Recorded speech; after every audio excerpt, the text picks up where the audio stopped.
నమస్కారం వార్తలకు స్వాగతం. ముందుగా ముఖ్యాంశాలు. డిప్యూటీ సీఎం బట్టి విక్రమార్క ప్రెస్ మీట్, పలు అంశాలపై వివరణ. Deputy CM Pawan Kalyan press meet, పలు అంశాలపై వివరణ. డిప్యూటీ సీఎం బట్టి విక్రమార్క ప్రెస్ మీట్ నిర్వహించారు. ఈ సందర్భంగా పలు అంశాలపై ఆయన మాట్లాడారు. రాష్ట్ర ప్రజల సొమ్ముని ధనాన్ని ఏ రకంగా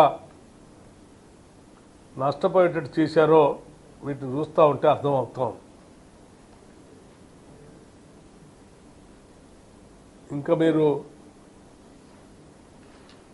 మొదలుపెట్టించినటువంటి మిగతా ప్రాజెక్టుల పరిస్థితి ఎట్లా ఉన్నాయో భవిష్యత్తులో వాటి సంగతి కూడా ఎట్లా ఉంటుందో తేలుతుంది.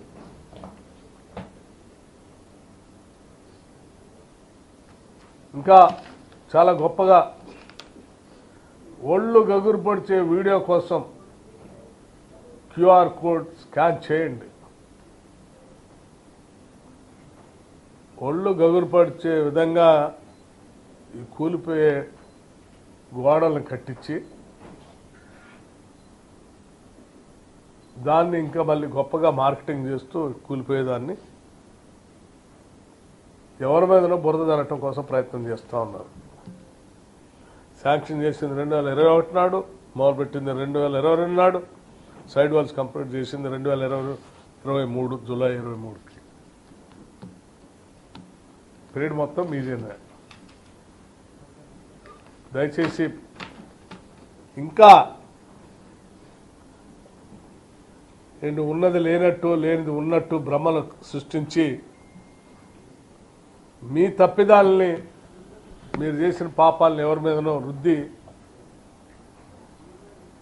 దానికి ఇంకెవరినో వేరే రకమైనటువంటి వ్యక్తులుగా చిత్రీకరించడానికి మీరు చేసే ప్రయత్నం ఈ డేట్స్తో సహా నేను చెప్పాను. వీటి ద్వారా పూర్తిగా అవగతం అవుతూ ఉంది. ఇది రెండో అంశం. ఈ సుంకిసాల పైన ఇటువంటి నిర్ణయాలు పనులు చేయటమే కాకుండా ఏదో పత్రిక చేతిలో ఉందని, సోషల్ మీడియా చేతిలో ఉందని, ఓ టీవీ ఛానల్ చేతిలో ఉందని ఆనాడు సంపాదించిన అక్రమ డబ్బంతా పెట్టి వీటన్నిటిని పెంచి పోషిస్తూ ఇటువంటి తప్పుడు కథనాలు రాసి ఇంకా ప్రజల్ని మభ్యపెట్టడం కోసం ప్రయత్నం చేస్తే, అంటే ఎవరి మీదనో తప్పుడు ఇది ఎవరిదో పాపం అన్నట్టుగా తప్పుడు కథనాలు సృష్టించడానికి ప్రయత్నం చేస్తే తెలంగాణ ప్రజలు ఇప్పటికే చాలా గట్టిగా బుద్ధి చెప్పారు. ఇక భవిష్యత్తులో మిమ్మల్ని లెగవలేరు. దీన్ని చాలా తీవ్రంగా తీసుకుంటూ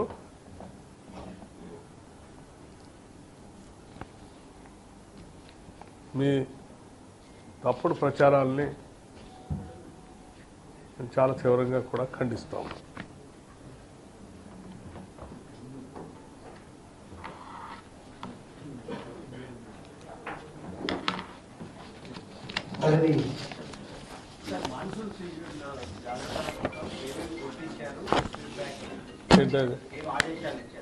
ఏదో ఎలక్ట్రిసిటీలో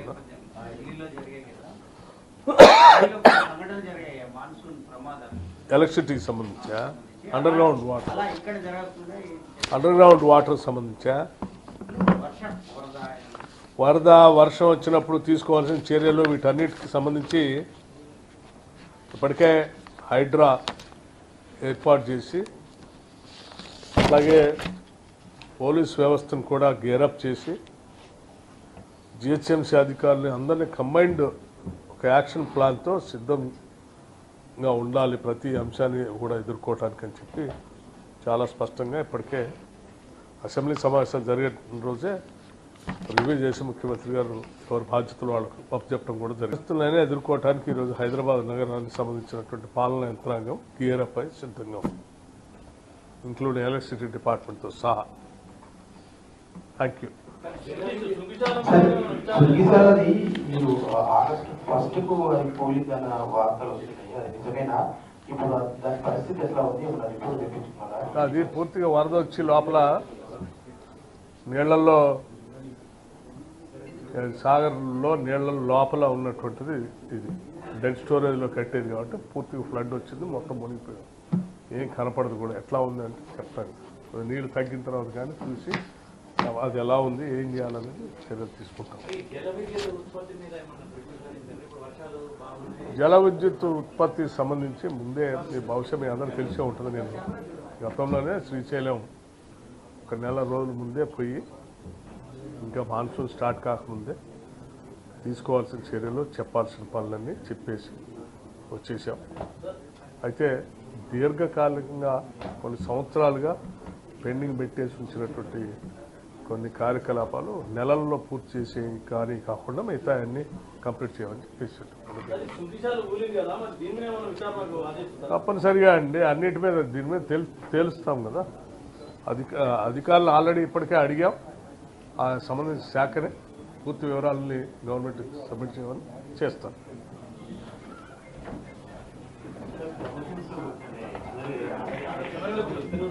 deputy CM Pawan Kalyan press meet నిర్వహించారు. ఈ సందర్భంగా పలు అంశాలపై ఆయన మాట్లాడారు. So felt though we shared borders,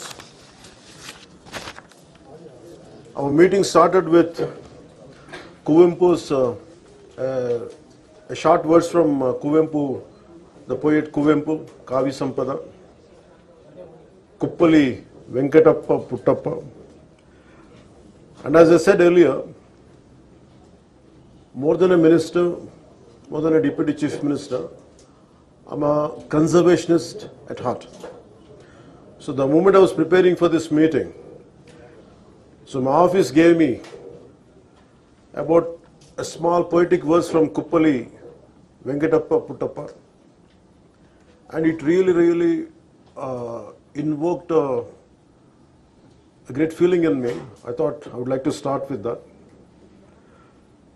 And I have great respect for Kannada language, and I feel sad to speak in English. Somewhere far away, England, we are able to, and sad part is we are able to communicate in English, and in a way it is good part, but the issue is sharing borders.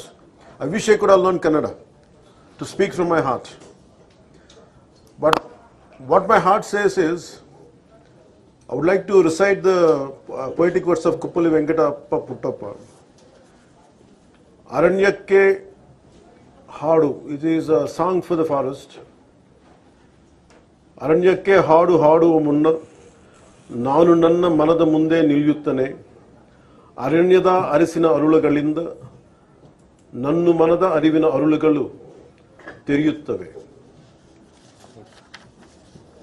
And to make it a little simple translation in English, before singing a song for the forest, I stand before my own mind. The forest's gentle breeze opens up the petals of my mind's awareness. When I read this, I wish I could have learnt Kannada. I wish I could have spoken in Kannada. And I felt this is, actually I was telling my colleague today, this meeting triggered me to learn Kannada, to speak in Kannada. And that's a respect I want to show in coming years, learning the Kannada language and communicating, and in that way more than MOUs. Of course, MOUs are essential. Tiruvalike Uppanda. Before that, I wish I could have learnt language. I wish I could be more closer to people of Karnataka. And always they loved me, always they showered great love as an actor too. But now I would like to extend my love and my cultural respect for Karnataka. And I would like to start off with that. I would like to learn Kannada language, and few coming years I would like to speak in Kannada, and I wish I could convey my heartfelt respect for Kannada culture in forthcoming years. So in short, we can say that I came here as I have taken the charge of forest and environment and pollution board. My first thing was, always there was a pain in me.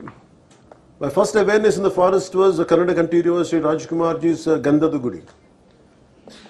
So Gandhada Gudi is all about protecting a forest, how a DFO forest officer safeguards the forest and from smuggling.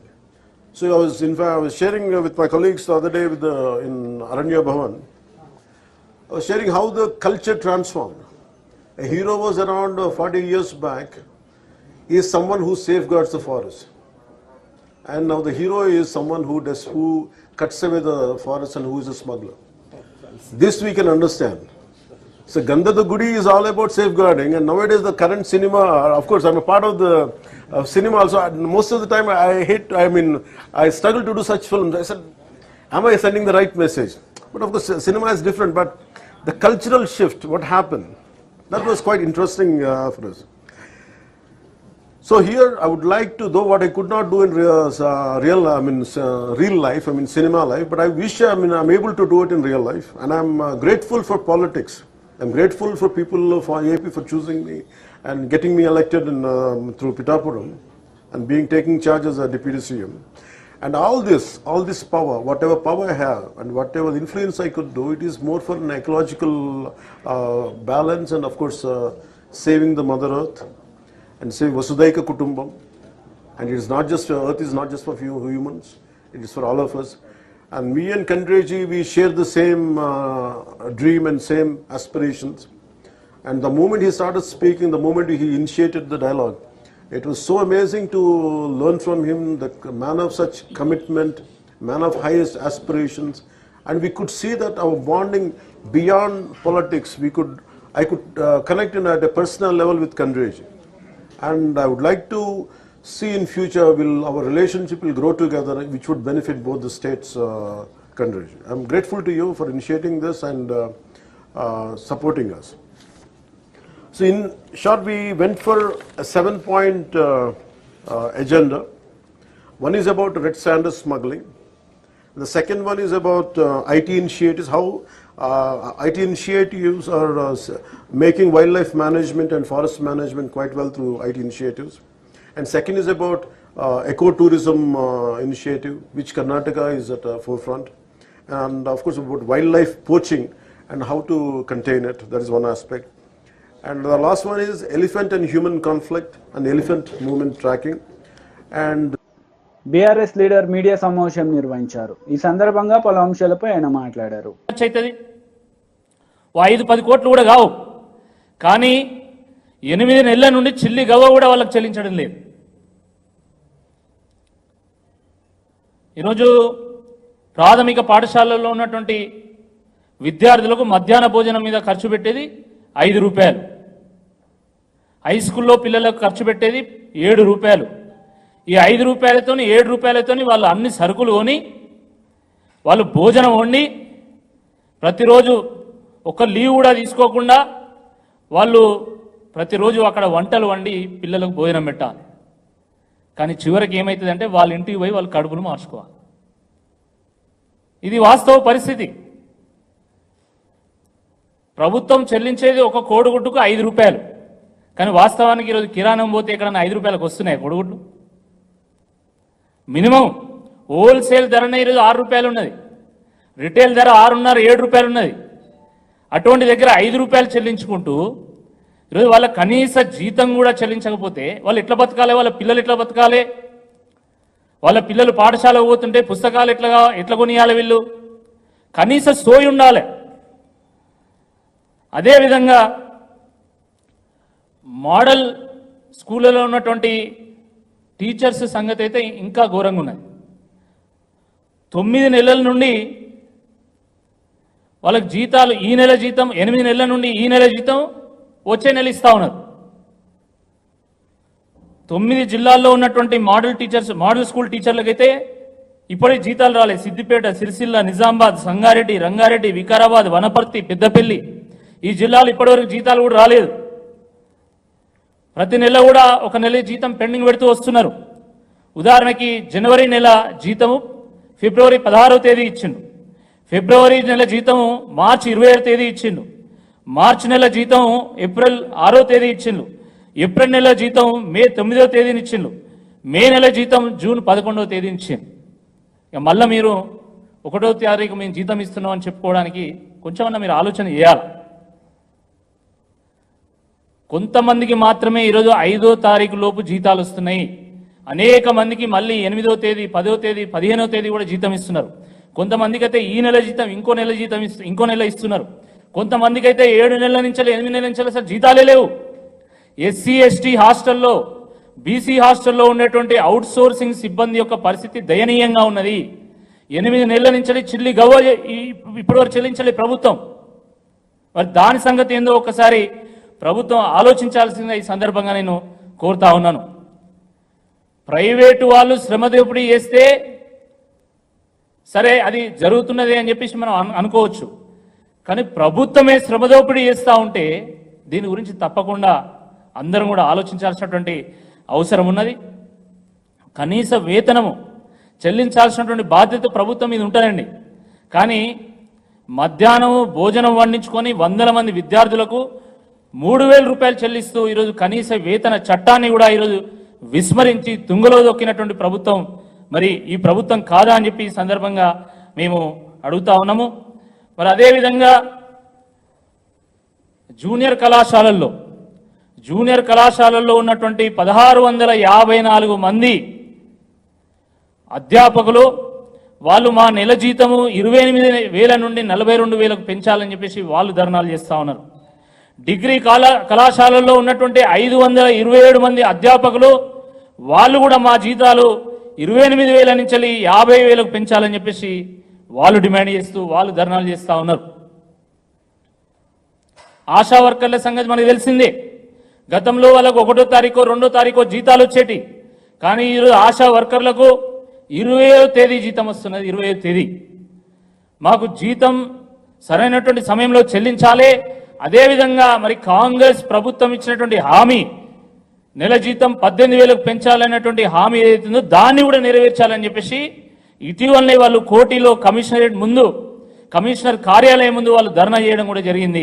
తర్వాత commissioner గారు వచ్చి స్వయంగా వారే వచ్చి మేము 18,000 రూపాయల మీ వేతనం హామీని మేము నెరవేరుస్తామని చెప్పేసి వాళ్ళు మాట ఇచ్చిన తర్వాత మాత్రమే మరి వాళ్ళు ఆ సమ్మెను విరమించాలనే వాస్తవాన్ని కూడా గ్రహించాల్సిందే ఈ సందర్భంగా నేను గుర్తు చేస్తా ఉన్నాను. ప్రభుత్వం ఆలోచించాల. ముఖ్యంగా చిరు ఉద్యోగులంటే వాళ్ళకు ఎందుకు ఇంత చిన్న చూపు ఒకసారి ఆలోచించుకోవాలి. గ్రామ పంచాయతీ సిబ్బంది, ఎస్సీ ఎస్టీ హాస్టల్లో ఉన్నటువంటి అవుట్ సోర్సింగ్ సిబ్బంది, మధ్యాహ్న భోజన పథకం సిబ్బంది లేదా ఆశా వర్కర్లు వీళ్ళు చిరు ఉద్యోగులండి. 5,000, 10,000. వైసీపీ లీడర్ మీడియా సమావేశం నిర్వహించారు. ఈ సందర్భంగా పలు అంశాలపై ఆయన మాట్లాడారు. అనే వ్యక్తి, పవన్ కళ్యాణ్ అనే వ్యక్తులు ఏమైపోయారు, ఎందుకు మోగబోయారు, ఎందుకు మాట్లాడలేదు? వైద్య విద్యను ప్రైవేటీకరణ చేస్తేనే మీరు జగన్మోహన్ రెడ్డి గారి మీద విషం కక్కారే, ఇప్పుడు ఎందుకు పూర్తిగా అప్పళంగా తీసుకొని వెళ్ళి ప్రైవేటుకు దారాదత్తం చేస్తూ ఉంటే మీరు క్యాబినెట్లో ఏం చేశారు తెలియపరచాలని చెప్పేసి అడుగుతా ఉన్నా. అంటే ఎన్నికలకు ముందు మీరు జగన్ గారి మీద బురగ చల్లడం తప్ప, విషపరాతాలు రాయించడం తప్ప మీ ఆలోచన ఏమీ లేదు. దొంగలుగా మిగిలిపోవాలని తప్ప ఎందుకు మాట్లాడలేకపోయారని కూడా అడుగుతా ఉన్నా. ఒక అడుగు ముందుకేస్తే మీరు చాలా అన్నారు, మేము అధికారంలోకి వస్తే ఈ జీవోలన్నీ క్యాన్సిల్ చేస్తాం, ఈ జీవోలన్నీ రద్దు చేసి మరలా పేద ప్రజలకు అందిస్తాను ఆ సీట్లని చెప్పారు. ఎందుకు రద్దు చేయలేకపోయారు? ఎందుకు ప్రైవేటీకరణకు మద్దతు పలికి రేపు చర్య తీసుకుంటారో సమాధానం చెప్పాలని లోకేష్ని, పవన్ కళ్యాణ్ కూడా అడుగుతా ఉన్నా. మేమేమి అప్పళంగా సీట్లు అమ్ముకొని లబ్ధి పొందరా? ఏనాడు స్వతంత్రం రానప్పటి నుంచి 2019 దాకా ఆంధ్రప్రదేశ్లో 12 ప్రభుత్వ మెడికల్ కాలేజీలు ఉన్నాయి. మేము వచ్చినాక, మా నాయకుడు వచ్చినాక 17 మెడికల్ కాలేజీలు పెడితే ఈ చంద్రబాబు నాయుడు గారు ముఖ్యమంత్రిగా వెలుగొందిన టైంలో ఒక్క మెడికల్ కాలేజ్ తీసుకురాలేకపోయారు. ఎందుకు తేలేకపోయారు? ఆయన ఆలోచన ఏంటి? ఈ రాష్ట్రంలో ఉన్న ఏ కులంలోనైనా ఉన్నటువంటి పేదవారి యొక్క ఆరోగ్యం గురించి ఎందుకు ఆలోచించలేకపోయాడో సమాధానం చెప్పమని అడుగుతా ఉన్నాం. 14 ఏళ్ళు ముఖ్యమంత్రిగా ఉన్నారు మీరు. ఎప్పుడైనా ఈ ఆలోచన ఎందుకు రాలేదని అడుగుతా ఉన్నాం. జగన్మోహన్ రెడ్డి గారికి వచ్చింది కాబట్టే పేదలు, ఏ కులంలో ఉన్న పేదలైనా వారు ఆరోగ్యంగా ఉండాలనే ఆలోచనతో, ఒక గొప్ప విజన్తో ప్రతి జిల్లాలో, ప్రతి పార్లమెంట్లోనూ ఒక మెడికల్ కాలేజ్ పెట్టాలని, అవి కూడా గ్రౌండ్ లెవెల్లో ఉన్నటువంటి పిహెచ్సిలకు, సిహెచ్సిలకు అనుసంధానంగా ఉండి ఎవరికైనా పేదవాడికి అనారోగ్యం వస్తే. కాంగ్రెస్ నేతలు మీడియా సమావేశం నిర్వహించారు. ఈ సందర్భంగా పలు అంశాలపై వారు మాట్లాడారు. తెలంగాణ ఆస్తులు ఏమన్నా పంచిపెడుతున్నాం అనుకుంటున్నా ఇది అమెరికాలో పోయి మేము. ఈవెన్ కేటీఆర్ గారి బామ్మర్ది కానీ, కవిత గారి భర్త గారు కానీ ఎవరన్నా కానీ తెలంగాణలో పెట్టుబడులు పెడతామంటే మేము కూడా ఆహ్వానిస్తున్నాం. ఎందుకంటే తెలంగాణలో పెట్టుబడి పెట్టాలన్న ఆలోచన వచ్చే ఏ వ్యక్తి అయినా, ఏ పార్టీ వాడైనా మేము ముందుకు ఆహ్వానిస్తున్నాం. ఒక గంజా వ్యాపారం, డ్రగ్స్ వ్యాపారం, చీప్ లిక్కర్, ఇల్లీగల్ మద్యం వ్యాపారం తప్ప అన్ని వ్యాపారాలకు అనుమతులు ఉంటాయి. ఎందుకంటే ఉద్యోగాలు క్రియేట్ చేయడం, తెలంగాణ సంపదను పెంచడమే మా లక్ష్యం. అది ఎవరు పెట్టుబడులు పెడుతున్నారు అనేది ముఖ్యం కాదు. దారదత్తంగా ఎక్కడ కూడా ఫ్రీగా భూములు ఇస్తలేం.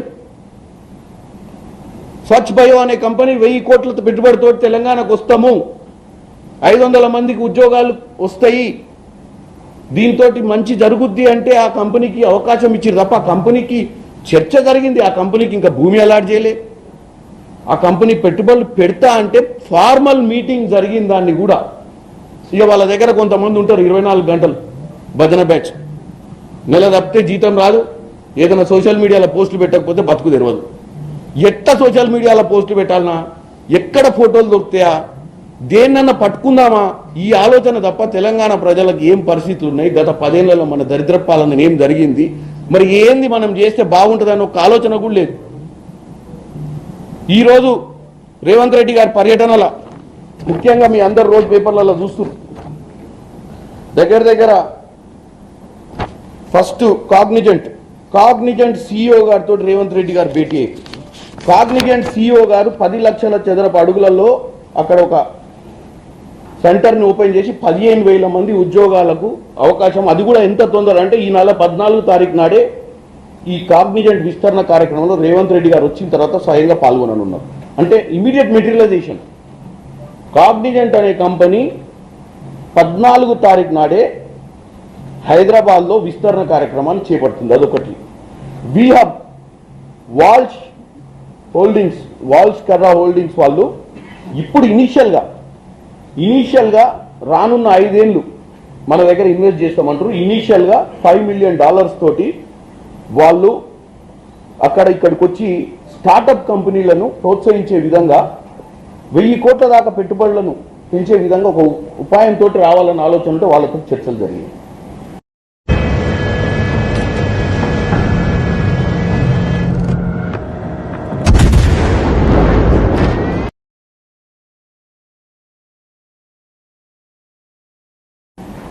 హైదరాబాద్లో టీడీపీ లీడర్ మీడియా సమావేశం నిర్వహించారు. ఈ సందర్భంగా పలు అంశాలపై ఆయన మాట్లాడారు. ఏదైతే మంగళగిరి తెలుగుదేశం పార్టీ కేంద్ర కార్యాలయంలో టీడీపీ జాతీయ అధ్యక్షులు ముఖ్యమంత్రి గారైనటువంటి చంద్రబాబు నాయుడు గారి అధ్యక్షతన జరిగినటువంటి పోలిట్ బ్యూరో మీటింగ్లో చర్చించినటువంటి అంశాలపైన మేము మీ అందరికీ వివరిద్దామని చెప్పే ఉద్దేశంతో ఈ ప్రెస్ మీట్ పెట్టడం జరిగిందండి. ఈరోజు సుమారు 3 గంటల పాటు మరి ప్రెస్ మీట్ అక్కడ సమావేశం జరిగింది, పోలిట్ బ్యూరో సమావేశం. ఇందులో ముఖ్యంగా చర్చించినటువంటి అంశాలు కానీ తీసుకుంటే ప్రజా రాజధాని అమరావతి పైన ఏ విధంగా ముందుకు వెళ్ళాలని ఆలోచన చేయడం జరిగిందండి. దాంతోపాటు పోలవరం ఏ విధంగా నిర్మాణం చేయాలి, ఎందుకంటే మేము 2014-19 మధ్యన అక్కడ నిర్మాణం శరవేగంగా తీసుకెళ్లిన తర్వాత రివర్స్ టెండరింగ్ అని చెప్పేసి వీళ్ళు మళ్ళీ దాని విధ్వంసానికి పాల్పడినటువంటి పరిస్థితులు మీ అందరికీ తెలిసిందే. ముఖ్యంగా ఆ డయాఫ్రామ్ వాల్ విషయంలో దానిపైన చర్చించడం జరిగింది.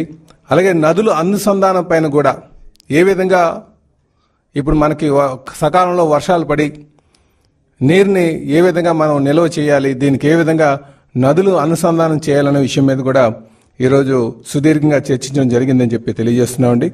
ఇదే కాకుండా 8 వెనకబడిన జిల్లాలు కేంద్ర సహకారం అందించేటువంటి విధానం మీద కూడా ఈరోజు చర్చించడం జరిగిందని చెప్పి తెలియజేస్తున్నామండి.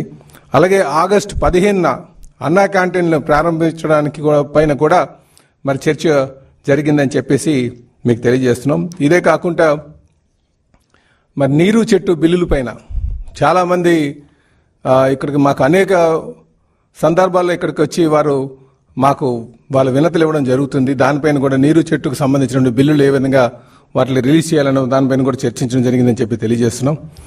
ఇదే కాకుండా పేదరికం లేనటువంటి సమాజం నిర్మాణం ఏ విధంగా చేయాలి దానిపైన కూడా సుదీర్ఘంగా చర్చించడం జరిగిందని చెప్పి తెలియజేస్తున్నాం. అలాగే జగన్మోహన్ రెడ్డి గారు విధ్వంస పాలన, ఫేక్ ప్రచారాలపైన ఈయన సోషల్ మీడియాని ఆసరాగా చేసుకుని అనేక తప్పుడు ప్రచారాలు చేస్తున్నటువంటి దానిపైన కూడా మరి చర్చించడం జరిగిందని చెప్పేసి తెలియజేస్తున్నాం. అలాగే ముందుగా మరి అద్భుతమైనటువంటి విజయాన్ని వైపు నడిపించినటువంటి చంద్రబాబు నాయుడు గారు కూడా మరి పోలిట్ బ్యూరో సభ్యులందరూ కలిపి వారికి ధన్యవాదాలు తెలియజేయడం జరిగిందండి. దీంతోపాటు ఈ విజయం అందించినటువంటి ఎన్డీఏ పక్ష నేతలకు, కార్యకర్తలకు, ముఖ్యంగా తెలుగుదేశం పార్టీ నాయకులకు, ప్రజలకి కూడా ఈ సందర్భంగా పోలిట్ బ్యూరో వాళ్ళకి వార్తలు ముగించే ముందు ముఖ్యాంశాలు మరోసారి.